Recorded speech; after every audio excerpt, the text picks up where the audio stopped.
ఇక్కడే ఉండండి, ఇప్పుడే వస్తాను. అలాగే.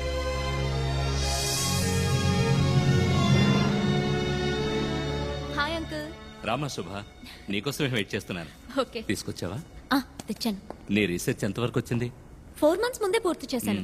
ఇప్పుడు చైనాకి, యుఎస్ కి తీసేసి పంపాను. ఇక్కడ కూడా పర్మిషన్ అప్లై వెరీ చేశాను. గుడ్. నా కోసం పెద్ద రిస్కే తీసుకున్నారు అంకుల్. ఊరికే ఉండేది కదమ్మా, నీకు ఉపయోగపడింది కదా.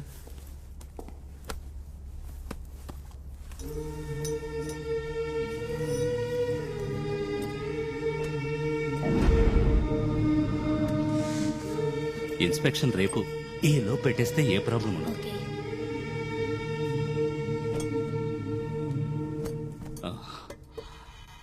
ఆ బయట చెప్పావుగా.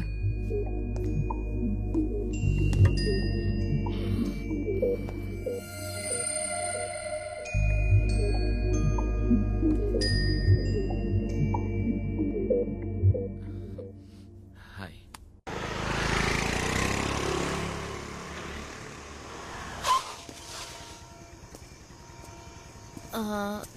రేపు 10 o'clock ఫ్రీగా ఉంటారా మీరు? కొంచెం మాట్లాడాలి. ఓ, మాట్లాడుకుందాం. నేను కూడా కొంచెం మాట్లాడాలి. ఇద్దరం మాట్లాడబోయేది ఒకే విషయం గురించి అనుకుంటాను. Okay, bye. బాయ్.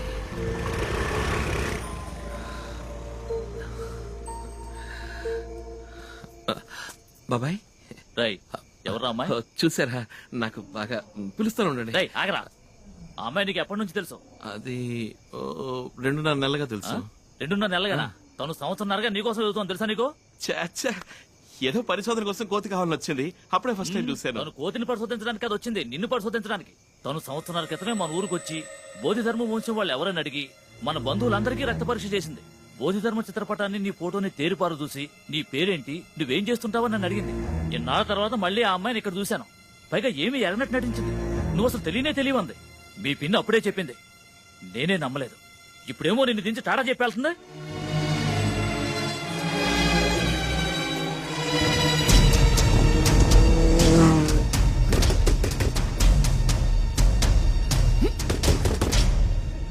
అరవింద్, ఏంటి ఇప్పుడే డ్రాప్ చేశాను? ఎవరు నువ్వు? నన్ను 1.5 సంవత్సరాలుగా ఫాలో అవుతున్నావా? చెప్పు. అరవింద్, ఏం ఆశించి నన్ను ఫాలో అవుతున్నావు? అది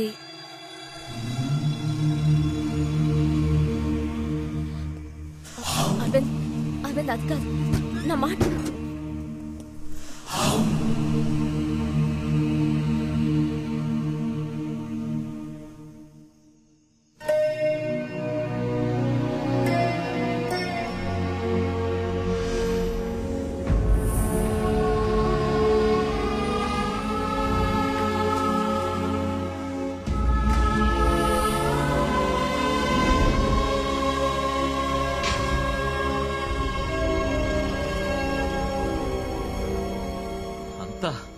ప్లాన్,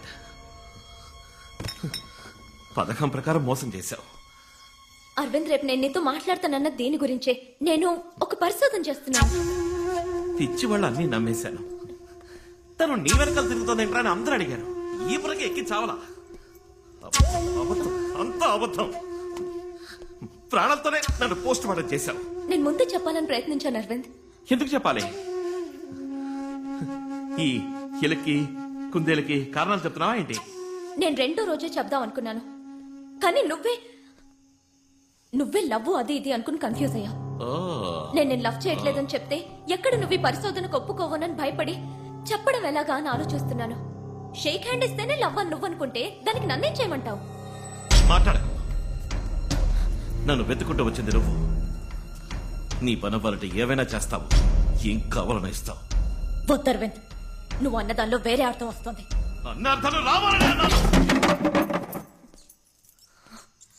ఆడపిల్లలతో మసలుకోకపోవడం నీ తప్పు. పుట్టిననాటి నుంచి ఏనుగు, ఒంటె, సింహం లాంటి మృగాలతో పెరిగి నీకు ఓ ఆడపిల్ల నవ్వుతూ మాట్లాడినా లవ్వనే అనిపిస్తుంది.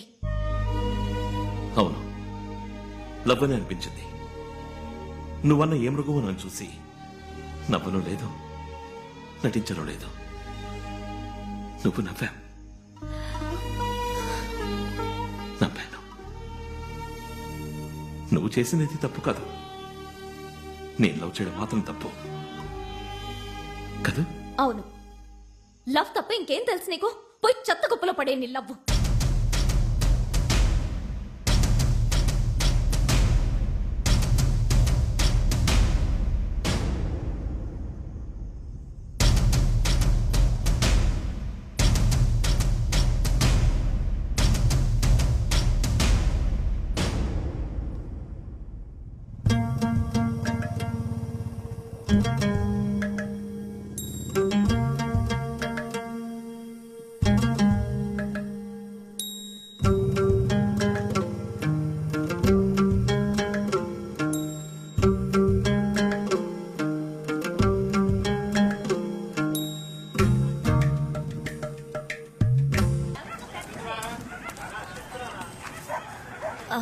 అరవింద్,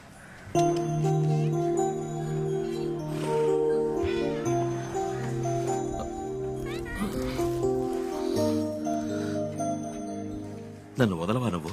వదులుకోలేను. ఏమా అన్యాయం అమ్మా ఇది. ఈ రాత్రంతా నిద్రపోలేదు. ఈ ఊరు వచ్చినప్పుడు నుంచి ఇలా పిచ్చోళ్ళగా అయిపోయాడు. నాతో 1 hour వస్తావా? ఇట్టరమ్మనే తీసుకెళ్లి నట్టేటో వదిలేసావు. మా అరవిందకి ఏందమ్మా లోటు?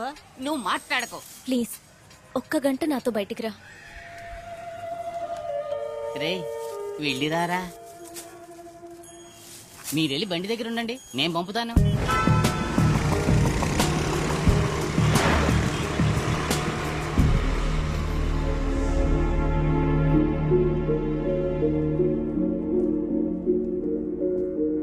నన్ను ఇక్కడికి ఎందుకు తీసుకొచ్చావు? రా చెప్తాను.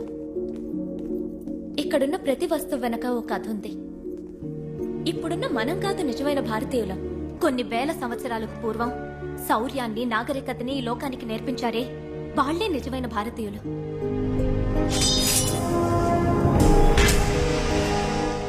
ఇది మ్యూజియం కాదు, ఆ మహానుభావుల స్మారక సౌధం. నేటి మన మోడర్న్ సైన్స్ కన్నా మన పూర్వీకులు అందించిన శాస్త్ర పరిజ్ఞానం 500 ఏళ్లు అడ్వాన్స్డ్ గా ఉందంటే నువ్వు నమ్మగలవా? స్పేస్ రీసెర్చ్ లో ఈనాటి సైంటిస్టులు 9 గ్రహాలు, వాటి పేర్లు టెలిస్కోప్ సాయంతో చెప్తున్నారు. కానీ కొన్ని వేల సంవత్సరాలకి పూర్వమే మన దేవాలయాల్లో నవగ్రహాలను ప్రతిష్ఠించి పూజించారు. ఎలా? భూమి యొక్క బరువెంతో 1600 సంవత్సరాల క్రితం ఆర్యభట్ట ఎలా చెప్పారంటావు? రేపు వర్షం పడుతుందంటారు, ఎండ కాస్తుంది. ఎండ కాస్తుందంటారు, వర్షం పడుతుంది. ఇది మోడర్న్ సైన్స్. కానీ 20 సంవత్సరాల తర్వాత వచ్చే పౌర్ణమి, అమావాస్యల్ని అరుగు మీద కూర్చుని పంచాంగం చూసి ఖచ్చితంగా చెప్తున్నారే, ఎలా చెప్తున్నారంటావు? అదే పూర్వీకుల సైన్స్. ఈ మహాగ్రంథాన్ని చూడు.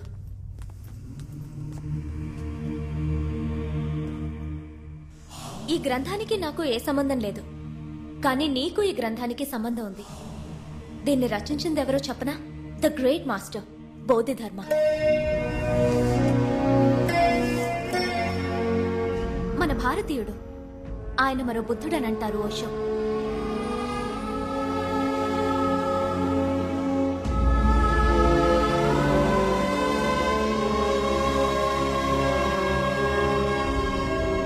ఈ మహాగ్రంథంలో ఏముందో తెలుసుకునే ముందు మరో చోటికి వెళ్తాన్రా.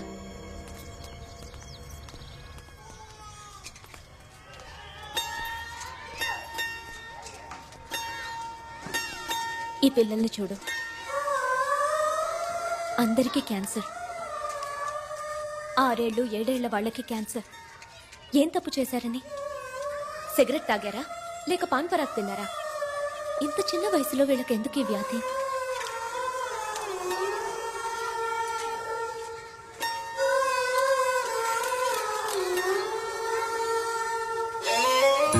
వీళ్ళందరూ mentally challenged children.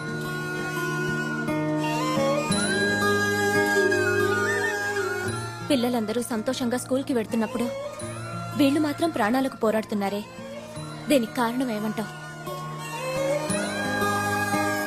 Genetic disorder, జన్యు సంబంధిత లోపం. ఒక మనిషి డిఎన్ఏ ద్వారా అతని వ్యాధిని, సామర్థ్యాన్ని రెండూ మనం నిర్ణయించవచ్చు. మన ఒంట్లో ప్రతి సెల్లులోనూ ఈ డిఎన్ఏ ఉంటుంది. అర్థమయ్యేలా చెప్పాలంటే పారంపర్య వ్యాధి, పారంపర్య బుద్ధి ఇవి రెండు డిఎన్ఏ మూలంగానే వస్తాయి. హార్ట్ అటాక్, మోకాళ్ల నొప్పి, చక్కెర వ్యాధి, ఇప్పుడు చూసి నీ చిల్డ్రన్ కొచ్చిన వ్యాధి, వీటికి కారణం వంశపారంపర్య డిఎన్ఏలో ఉంటుంది.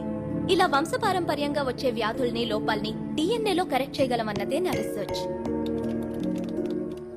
ఇంకో ముఖ్యమైన విషయం, నేను రీసెర్చ్ చేసే ఈ డిఎన్ఏ మూలంగా మన పూర్వీకుల శక్తి సామర్థ్యాలు తిరిగి మళ్ళీ రప్పించగలం.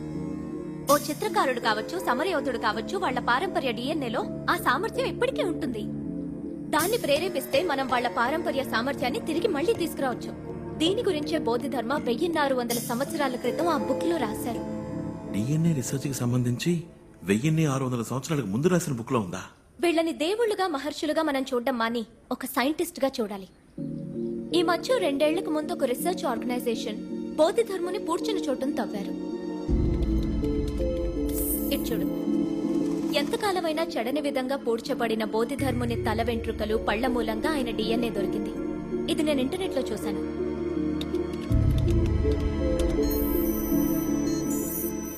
ఇది బోధిధర్ముని డిఎన్ఏ. బోధిధర్మ వంశానికి చెందిన వాళ్ళ మీ బంధువులు ఇప్పటికీ కాంచీపురం పరిసరాల్లో ఉన్నారని నేను తెలుసుకున్నాను. వాళ్ళ కోసం నేను బయలుదేరాను.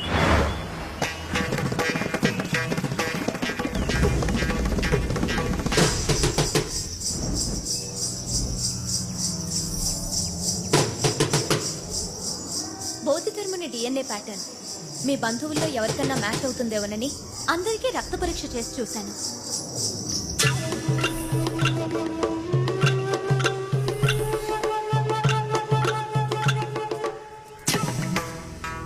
అప్పుడే మీ బాబాయ్ గారి ఇంటికి వెళ్ళాను.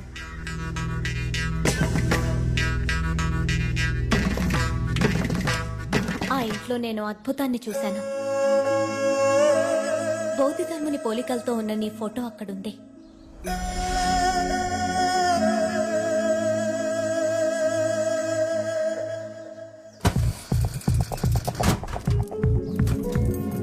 నువ్వు వాడిన ఓ పాత హెయిర్ బ్రష్ లో నీ తల వెంట్రుకలు చూసి ఆ బ్రష్ తీసుకున్నాను.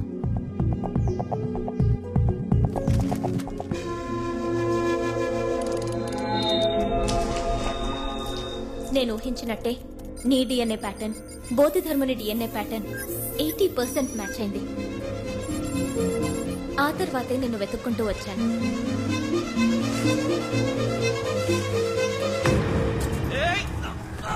సర్కస్ లో నీకు దెబ్బ తగిలి హాస్పిటల్లో అడ్మిట్ అయినప్పుడు నా పరిశోధనకు అవసరమైన టెస్ట్లన్నీ అక్కడ డాక్టర్ ద్వారా చేయించాను. బోధిధర్ముని శక్తి సామర్థ్యాలు నీ డిఎన్ఏలో ఉన్నాయి. దీన్ని జెనెటిక్ మెమరీ అంటారు. ఆ మెమరీని ప్రేరేపించగలిగితే బోధిధర్ముని శక్తి సామర్థ్యాలు నీకొస్తాయి. ఎస్, 1600 సంవత్సరాల క్రితం జీవించిన బోధిధర్ముని అదే సామర్థ్యంతో తిరిగి రప్పించవచ్చు. కానీ ఆయన సామర్థ్యం ఇప్పుడు ఈ కాలానికి ఎలా యూస్ అవుతుంది? బోధిధర్మ ఎంతో గొప్ప వైద్యుడు. మన దేశంలో ఏ కొండలో చూసినా కొన్ని వేల రకాల వ్యాధుల్ని గుణపరిచే అపూర్వమైన మూలికలున్నాయి. ఆ వివరాల గ్రంథాలు విద్రోహుల దండయాత్రల్లో విధ్వంసమయ్యాయి. బోధిధర్మునికి ప్రతి ఆకు యొక్క ఉపయోగం, ప్రతి వేరు యొక్క ఉపయోగం తెలుసు. అది ఈ ప్రపంచానికి ఉపయోగపడాలి. ఇదంతా నువ్వు మనసు పెడితే సాధ్యపడుతుంది. ఇప్పుడు నన్ను ఏం చేయమంటావు?